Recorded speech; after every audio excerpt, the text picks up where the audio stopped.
Olá, gente. Eu sou a Lúcia Lima e esse é mais um vídeo do nosso canal. Se você gostou, inscreva-se, curta e compartilhe.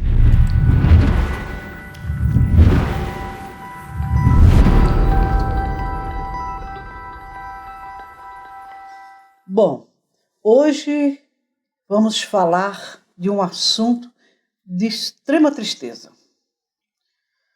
Tenho inclusive dificuldades de me colocar no lugar dessa família, coisa que seria impossível, como mãe, de sentir o que eles estão sentindo. Falo aqui da família do João. O João, aquele menino assassinado na comunidade do Rio de Janeiro. Pois bem, gente, não é fácil ser mãe e ver o seu filho sair de dentro de casa assassinado por um grupo que se dizia pessoas que estariam cuidando da comunidade.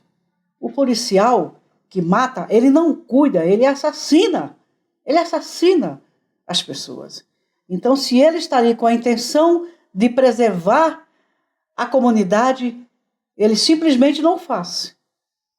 Simplesmente ele retira vidas, ele ceifa vidas. Eles tiram a possibilidade dessa criança um dia chegar a uma vida adulta. Ele aborta os sonhos de uma família.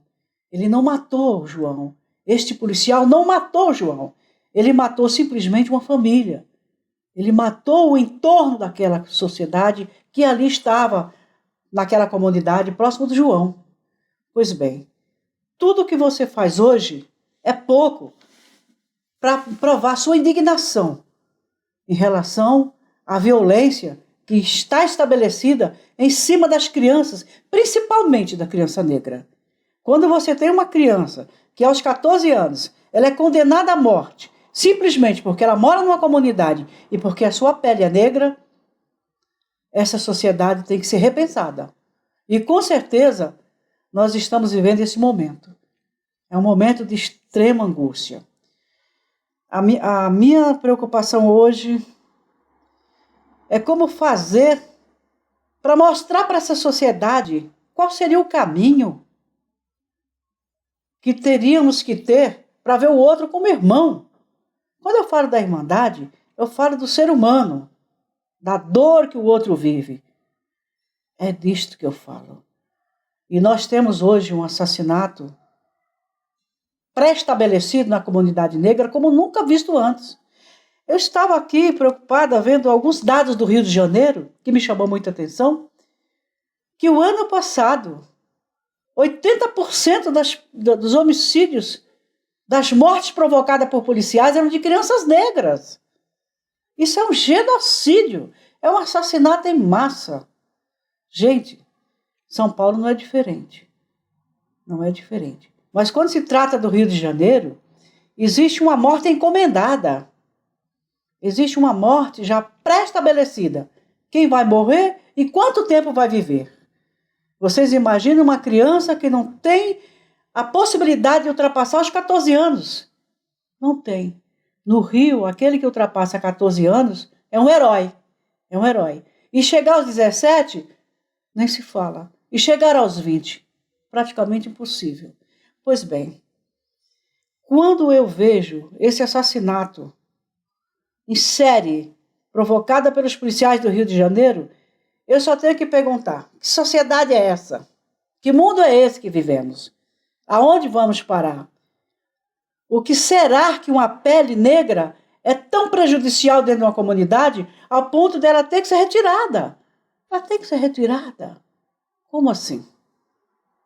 O assassinato do João serve para nos abrir os olhos para essa chacina que todos os dias acontece, não só no Rio de Janeiro, mas em São Paulo, em Minas Gerais, no Ceará, na Bahia, em Pernambuco, em Maranhão.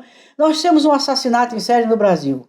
Mas o Rio nos chama a atenção porque nós temos comandos que fazem isso já de forma seletiva. Quem vai morrer? Quem vai viver? Esse é o grande desafio que a sociedade tem que, de qualquer jeito, tentar mudar. Não há como não mudar. Não há como nascer sabendo que você vai morrer antes dos 5 anos. Nós temos a mortalidade negra até os 5 anos que beira 67%. Vejam bem, 67% das crianças negras morrem até os 5 anos. Olha só a exclusão. Ali já passa pelo primeiro grande filtro de quem vai sobreviver enquanto negro. Daí começam os Joãos da vida. Quantos Joãos mais terão que morrer para a gente entender? Se 67% ficou aos 5 anos, nós temos 80% que não passa dos 14, dos 17. É isso que nós temos. O Brasil é historicamente desigual. Historicamente desigual. Temos uma dívida com a comunidade negra como nunca antes. Nunca antes na história. O que temos que ver hoje é que vivemos sobre uma situação, um comando, onde as pessoas que têm o poder de mudar isso odeiam negros, odeiam gays, odeiam mulheres e odeiam pobres. Como é que a gente vai mudar isso? Se quem está no comando tem toda essa linhagem de seleção, me digam. Precisamos da sociedade unida. Se essa sociedade não se engajar numa direção única, nunca vamos mudar esse quadro de desigualdade. Nunca. Nunca. Eu tenho pensado, muitas vezes, como seria se pudéssemos caminhar na mesma direção. Se todos tivessem as mesmas possibilidades. Se tivesse uma situação equânime entre as pessoas. Como seria bom. Como seria bom. Pois todos nós temos capacidade, independente da cor da pele. Nascemos com as mesmas possibilidades de ser grandes seres. Mas uma sociedade injusta, desumana, não permite isso. E a gente se cala. Se cala quando mais um João vai e nada é feito. Nenhum movimento. Quantas Marielles mais da vida terão que ir? Porque era negra. Porque era mulher. E é assim que a gente vai fazendo a seleção da espécie humana através da pele e através dos olhos. Temos que mudar. Temos que mudar. Porque não é possível num país onde mais de 60% dos brasileiros são negros ou pardos, tenha que ter suas vidas feita uma seleção por alguém que nada entende do que é viver. Porque quem pega um fuzil, quem pega uma metralhadora e dispara contra um ser humano, esse ser humano tem que ser retirado dessa sociedade, porque ele é de alta periculosidade, ele é pernicioso.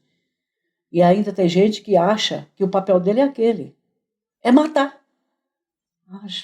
Haja visto, que desespero que essa mãe está vivendo hoje, sabendo que João não vai mais voltar para casa. Um menino que tinha um futuro brilhante, que estudava, que tinha uma religião, que praticava um culto, que ia numa igreja. Eram crianças, como uma criança qualquer. Uma criança que sonhava. E seus pais tinham um sonho para o João.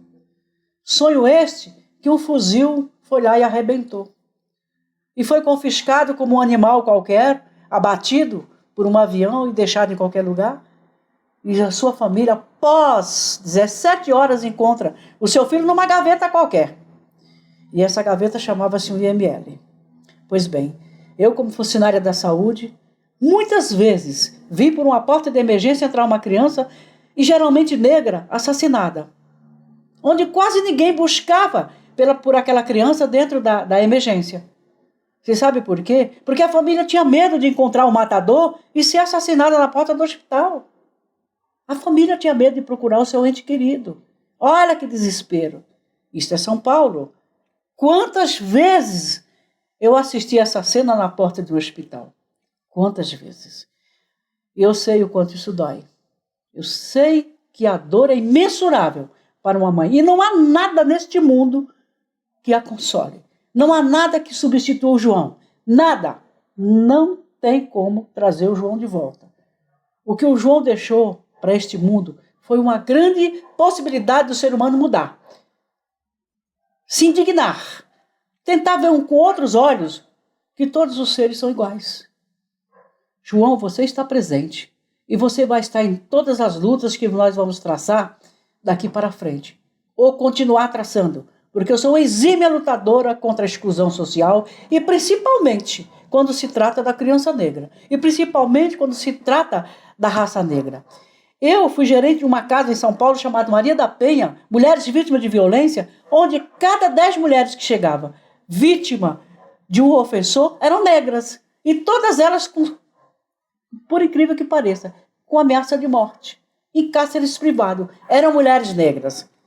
Será que as brancas não sofrem o mesmo? Sofrem, mas em menor. Muito menos do que as negras. A quantidade de mulheres que sofrem violência é bem menor. A negra está sempre em primeiro lugar, sempre em primeiro lugar. Por que será isso? É cultural. O nosso país aprendeu que o negro é menor. Ele lida com o negro como se ele fosse uma subespécie. Haja vista que não há subespécie humana. O que há é uma subsociedade imunda, uma sociedade que não consegue ver com os bons olhos o cara que está do lado, que para ele o negro é uma competição desumana. Quando é que o negro se tornou muito incomodativo? Quando ele foi para a faculdade, quando ele fazia medicina junto com o branco.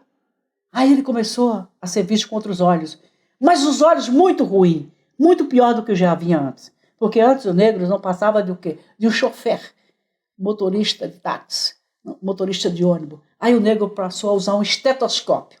Ah, não pode. O negro usando estetoscópio. Foi aí que começou a se sentir que o negro era capaz de competir. Porque o negro é capaz de competir. O negro tem a mesma capacidade intelectual que um branco. É uma questão de ponto de vista de uma sociedade macabra, suja, desonesta com relação ao outro. E eu falo mais uma vez, quantos Joãos teremos nessa vida que trabalhar para dizer: não podemos aceitar a morte do negro como uma coisa natural. Não podemos, em hipótese nenhuma. Não é natural se nascer e morrer aos 5 anos. Não é natural se morrer aos 14 anos. Não é natural não se viver até 80 anos. Não é natural. Então precisamos trabalhar essa questão da desigualdade racial no Brasil e principalmente da criança. Essa criança que é ceifada de uma sociedade exatamente na idade do João. Pois bem, em São Paulo, nós vivemos situações não muito diferentes do Rio de Janeiro. Nós temos os nossos morros, nós temos as nossas comunidades que são incendiadas a cada minuto por pessoas que não querem a continuidade delas. Nós temos crianças que hoje não passam dos 14 anos também, mas num silêncio absoluto. A polícia de São Paulo mata sem piedade, e mata também pela cor, e mata também pela comunidade onde ela vive. Sabe por quê?